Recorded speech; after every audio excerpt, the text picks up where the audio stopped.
alça lá em cima, naquele mosquetão que tu colocou lá. Aqui, ó. Só alça. Não, dentro. Não, engata dentro. Clica dentro do mosquetão. Abre ele, clica e agora tarraxa o mosquetão.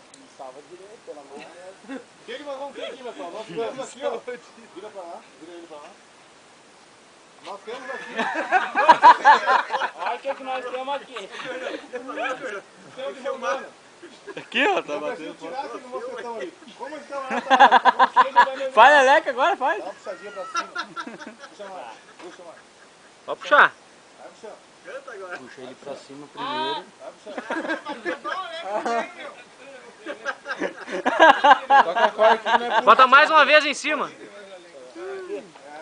Canta, Leleco. Dá uma puxadinha mais forte.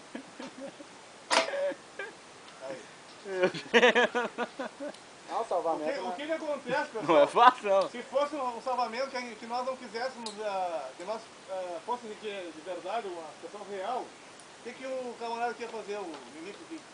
Aqui, meu velho. Corta o trava-queda. Entendeu? Cortar o trava-queda. Se é esse modelo de trava-queda, simplesmente corta o trava-queda. Nós queremos resgatar o cara, o material, depois o cara recupera. Tá, daí corta onde? Nós só tivemos aqui. Ali onde ele soltou. Corta ali o trava-queda. Isso aí, ó. Isso aqui que tá me segurando trancado ali. Depois que tu fazer a amarração, correto, tá?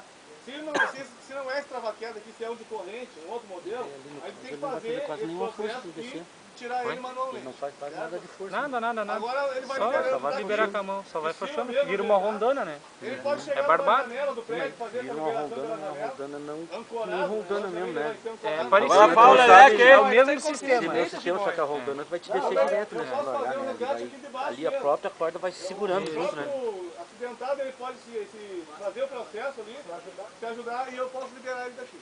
Ou ele mesmo pode fazer o rapel. Faz o Leleca aí pra fechar com chave de ouro aí, ô, boy. Certo? Então tu faz esse processo aqui e vai criar um rapel, uma ancoragem no meio da...